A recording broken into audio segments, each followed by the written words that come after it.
Ada momen dalam hidup yang datang tanpa peringatan dan justru meninggalkan bekas paling dalam.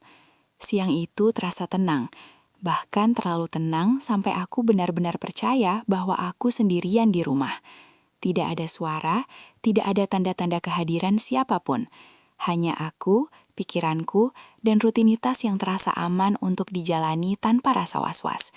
Aku tidak sedang melakukan kesalahan. Aku hanya tidak tahu bahwa waktu sedang mempermainkanku. Karena dalam hitungan detik, sesuatu yang seharusnya tidak terjadi justru terjadi begitu saja. Sebuah momen singkat yang membuatku membeku, kehilangan kata-kata, dan menyadari bahwa rasa malu bisa datang tanpa kita undang.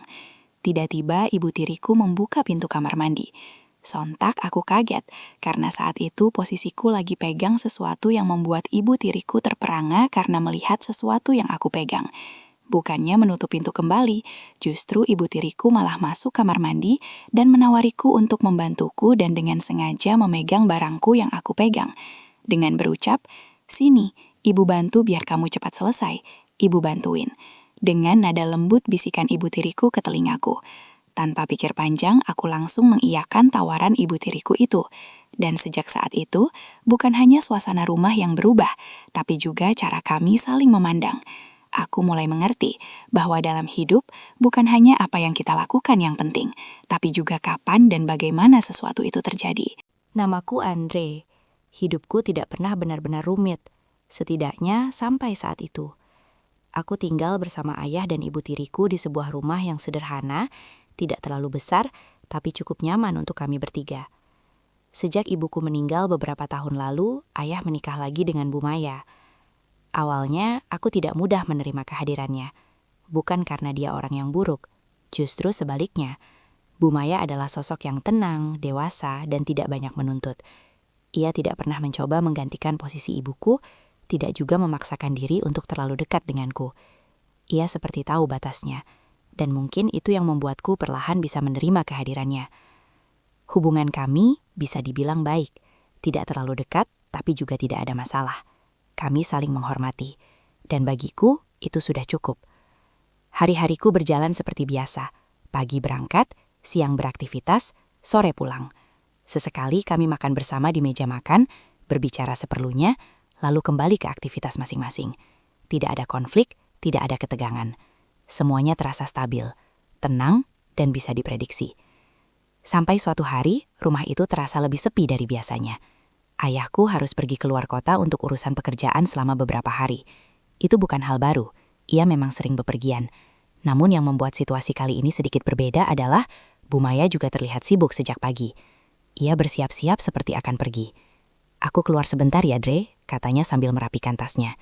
"Iya," jawabku singkat. Aku tidak terlalu memikirkan kemana ia pergi. Selama ini, kami memang tidak terbiasa saling menanyakan hal-hal yang terlalu pribadi. Pintu rumah tertutup. Dan sejak saat itu, suasana berubah. Rumah yang biasanya terasa hidup, kini menjadi sangat sunyi.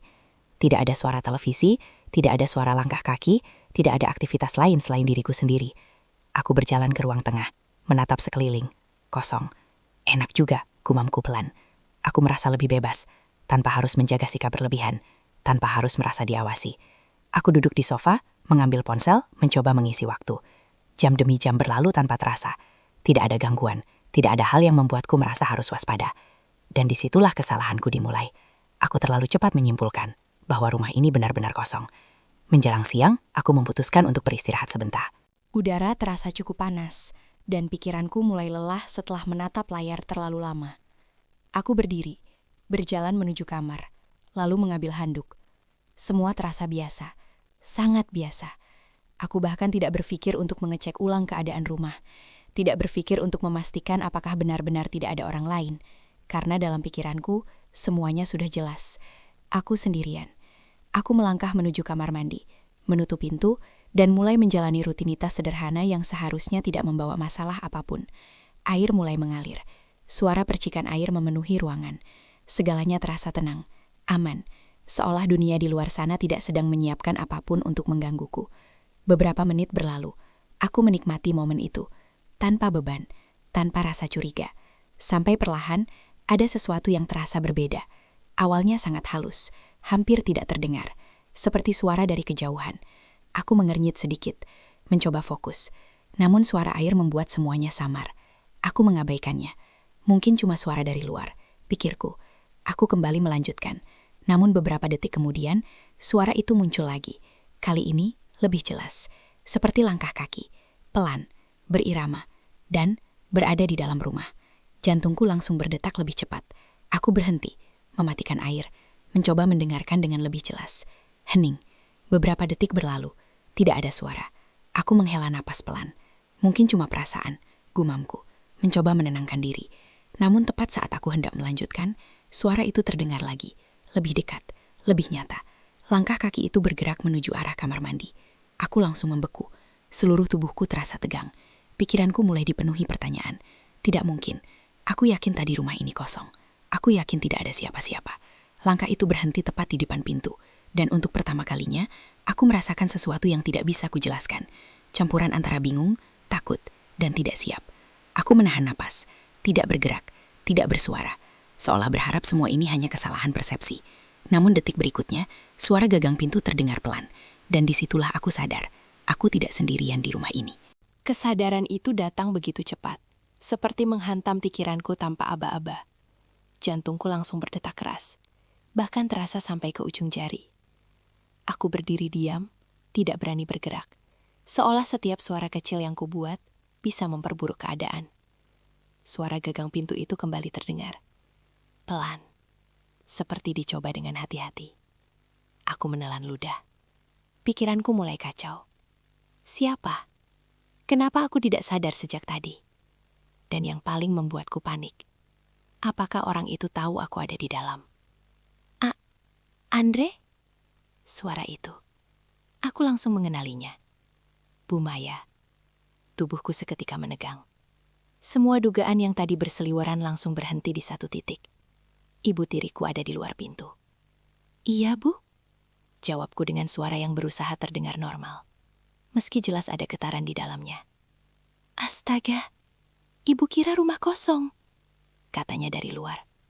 Aku memejamkan mata sejenak. Kesalahan kecil, tapi dampaknya terasa besar. Aku juga kira ibu pergi, jawabku pelan.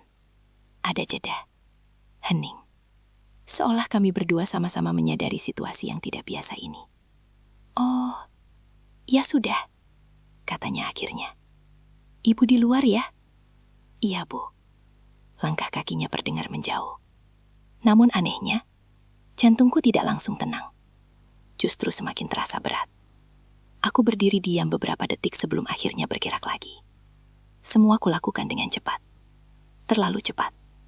Seolah ingin segera keluar dari situasi itu. Pikiranku masih berputar. Tentang apa yang baru saja terjadi. Tentang bagaimana semuanya terasa. Tidak biasa. Aku membuka pintu perlahan. Melangkah keluar dengan hati-hati. Dan disitulah aku melihatnya. Bu Maya berdiri di ujung lorong. Ia menoleh. Dan untuk sesaat, tatapan kami bertemu. Aku langsung mengalihkan pandangan. Rasa canggung itu datang begitu saja, tanpa bisa ditahan. Maaf ya, Bu. Aku kira tadi rumah kosong. Kataku cepat, mencoba memperbaiki keadaan. Ia menggeleng pelan.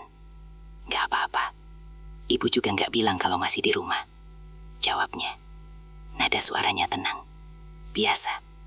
Tapi justru itu yang membuatku semakin tidak nyaman. Karena di dalam diriku, semuanya sudah berubah. Aku mengangguk kecil. Iya, Bu. Tidak ada yang berkata apa-apa setelah itu. Hanya keheningan. Beberapa detik yang terasa lebih lama dari seharusnya. Aku tidak tahu harus bersikap bagaimana. Harus menatap kemana. Harus berdiri atau pergi. Semuanya terasa salah. Sudah, sana lanjut istirahat, katanya akhirnya. Aku mengangguk cepat. Iya, Bu. Aku berjalan melewatinya. Langkahku Terasa kaku. Seolah setiap gerakanku diawasi. Meskipun mungkin tidak. Aku masuk ke kamar. Menutup pintu perlahan. Dan begitu pintu itu tertutup, aku langsung menghela napas panjang. Kenapa jadi begini? Gumamku pelan. Aku duduk di tepi tempat tidur, menatap kosong ke depan. Ini seharusnya bukan masalah besar. Hanya kesalahpahaman kecil. Tidak ada yang benar-benar terjadi. Tapi perasaanku berkata lain. Aku merasa ada sesuatu yang berubah. Sesuatu yang tidak bisa kujelaskan. Dan yang paling mengganggu, aku masih harus tinggal di rumah ini. Dengan seseorang yang baru saja terlibat dalam momen yang terlalu canggung untuk dilupakan. Aku mengusap wajahku pelan, mencoba menenangkan diri. Anggap saja tidak terjadi apa-apa. Aku mencoba meyakinkan diri sendiri. Namun jauh di dalam hatiku, aku tahu, mulai saat ini, semuanya tidak akan pernah terasa sama lagi. Kalimat itu terus berputar di kepalaku sejak kejadian siang tadi. Aku duduk di tepi tempat tidur, mencoba menenangkan diri, tapi semakin aku berusaha menganggap semuanya biasa, semakin terasa jelas bahwa ada sesuatu yang sudah berubah. Bukan di luar, tapi di dalam diriku. Aku jadi terlalu sadar, terlalu berhati-hati, bahkan untuk hal-hal kecil sekalipun. Siang itu aku menghabiskan waktu di kamar lebih lama dari biasanya. Bukan karena ingin, tapi karena aku tidak tahu harus bersikap seperti apa jika harus bertemu Bu Maya lagi. Aku mencoba menghindar, menunda pertemuan, berharap rasa canggung itu hilang dengan sendirinya. Namun kenyataannya tidak semudah itu. Menjelang sore, aku akhirnya keluar kamar. Aku tidak mungkin terus bersembunyi. Aku menarik napas panjang sebelum membuka pintu, melangkah keluar, perlahan, hati-hati. Dan seperti yang sudah kuduga, Bu Maya ada di ruang tengah, duduk diam, seolah juga tenggelam dalam pikirannya sendiri. Aku berhenti sejenak. Jantungku kembali berdetak lebih cepat. Tenang, biasa saja, gumamku dalam hati. Aku melangkah mendekat. Bu, sapaku pelan. Ia menoleh. Dan lagi, tatapan itu bertemu. Iya, Dre. Jawabnya singkat. Nada suaranya normal. Tidak ada yang aneh. Tapi justru itu yang membuat semuanya terasa tidak normal. Aku duduk di kursi yang tidak terlalu dekat. Menjaga jarak. Berusaha menciptakan ruang aman di antara kami. Televisi menyala, namun tidak ada yang benar-benar menontonnya. Hanya suara latar, pengisi keheningan yang terlalu terasa. Beberapa detik berlalu, tidak ada yang berbicara. Aku mulai merasa tidak nyaman, sangat tidak nyaman. Aku mencoba membuka percakapan. Bu, tadi jadi keluar, tanyaku. Ia menggeleng pelan. Enggak. Cuma di belakang. Oh, jawaban singkat. Perasaan itu terus menghantui setiap langkahku di rumah ini. Bukan lagi sekadar canggung, tapi seperti ada jarak tak terlihat yang memisahkan kami. Meskipun secara fisik kami berada di tempat yang sama. Aku mencoba bertahan, mencoba bersikap normal. Namun semakin aku berpura-pura, semakin terasa bahwa semuanya memang sudah berubah. Sampai akhirnya malam itu datang. Malam yang terasa lebih sunyi dari biasanya. Aku duduk sendirian di ruang tengah. Televisi menyala, tapi pikiranku jauh dari apa yang sedang ditampilkan. Aku hanya menatap kosong, mencoba mencari cara untuk keluar dari situasi ini tanpa membuat semuanya semakin rumit. Namun sebelum aku menemukan jawabannya, suara langkah kaki terdengar. Pelan, mendekat. Aku menoleh. Bu Maya. Ia berdiri tidak jauh dariku. Belum tidur? Tanyanya. Aku menggeleng pelan. Belum, Bu. Ia berjalan mendekat. Lalu duduk. Tidak terlalu dekat. Tapi cukup untuk membuat suasana terasa lebih berat. Keheningan kembali muncul. Namun kali ini terasa berbeda. Bukan keheningan yang biasa, tapi keheningan yang penuh dengan hal-hal yang belum diucapkan. Andre, panggilnya pelan. Aku menoleh. Iya, Bu? Ia tidak langsung berbicara. Tatapannya terlihat ragu, seolah sedang menahan sesuatu. Atau mungkin mencoba mengumpulkan keberanian. Kalau kita terus kayak gini, gak akan selesai. Katanya akhirnya. Kalimat itu langsung membuat dadaku terasa sesak. Aku tahu, ini akan terjadi. Cepat atau lambat. Iya, Bu, jawabku pelan. Ia menarik nafas panjang. Soal siang tadi. Aku langsung menunduk. Tanganku saling menggenggam. Menahan rasa tidak nyaman yang kembali muncul. Ibu juga ngerasa aneh. Lanjutnya. Bukan karena kejadian itu saja, tapi karena setelahnya kita jadi nggak bisa seperti biasa. Aku mengangguk kecil. Aku tidak bisa menyangkalnya. Dan ibu nggak mau ini terus berlarut. Katanya lagi. Keheningan kembali menyelimuti.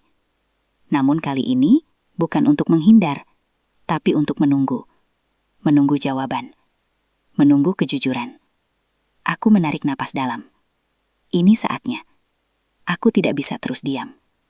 Aku juga ngerasa hal yang sama, Bu. Kataku akhirnya. Aku nggak enak. Bukan cuma karena kejadian itu.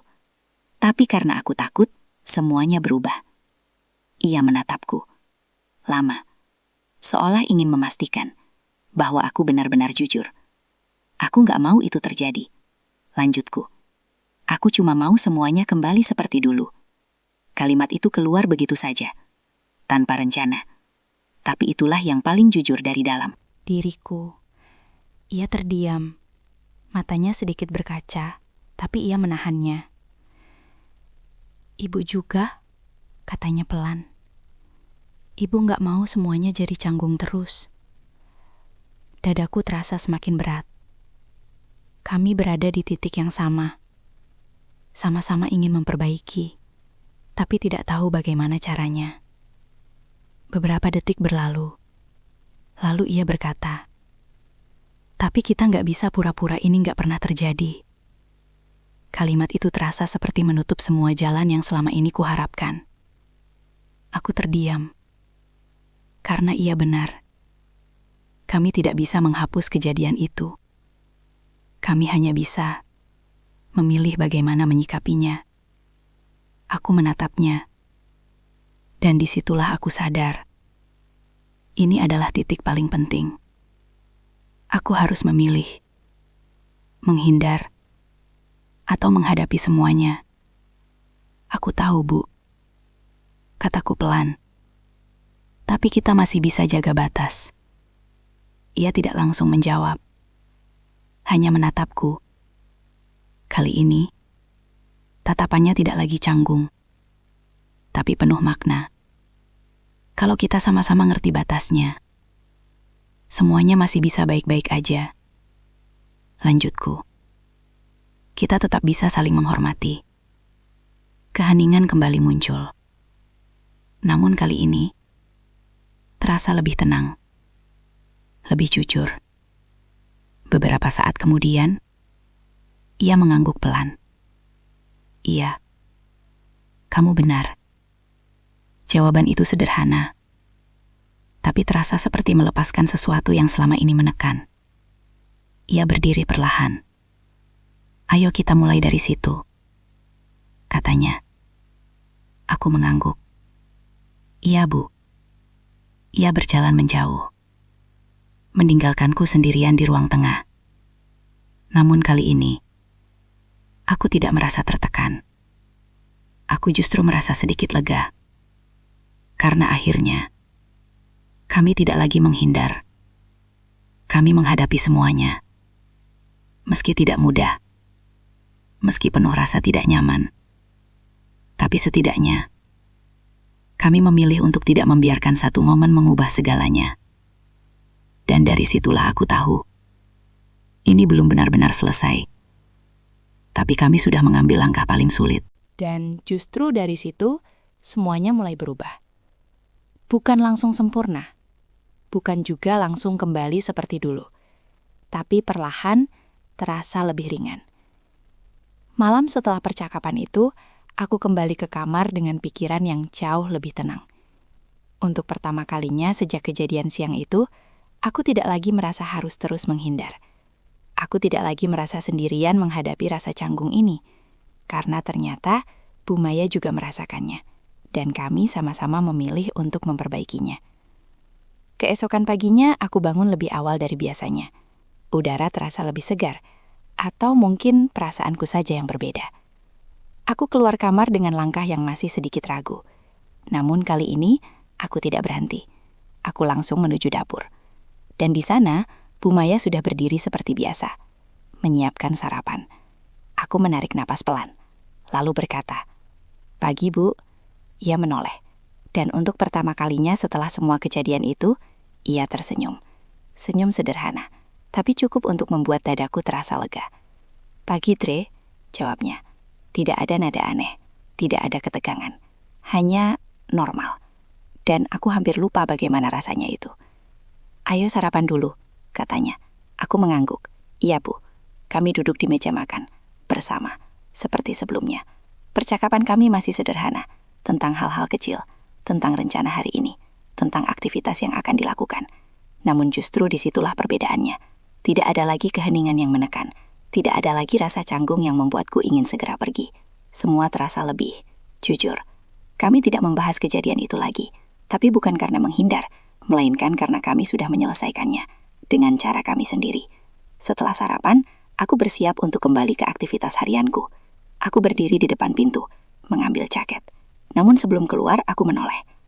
Bu, ia menatapku. Iya, aku sempat ragu, namun akhirnya berkata, makasih ya, udah ngerti. Ia tersenyum tipis.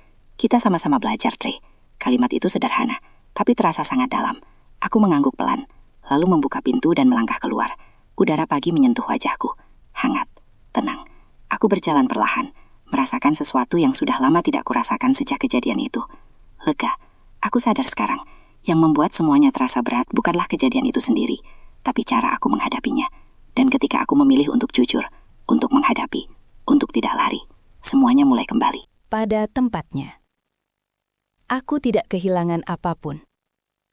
Tidak hubungan, tidak rasa hormat, tidak juga kepercayaan. Justru aku mendapatkan sesuatu yang lebih. Pemahaman. Tentang batas, tentang sikap, dan tentang bagaimana menjaga diri dalam situasi yang tidak terduga. Dan dari situlah aku tahu. Aku sudah melewati semuanya dengan cara yang benar. Kalimat itu terus terngiang di pikiranku saat langkah kakiku semakin menjauh dari rumah itu. Rasanya sederhana, tapi di baliknya ada proses yang tidak mudah. Penuh keraguan, rasa malu, dan pergulatan batin yang hampir membuatku kehilangan arah. Hari-hari setelahnya berjalan lebih tenang.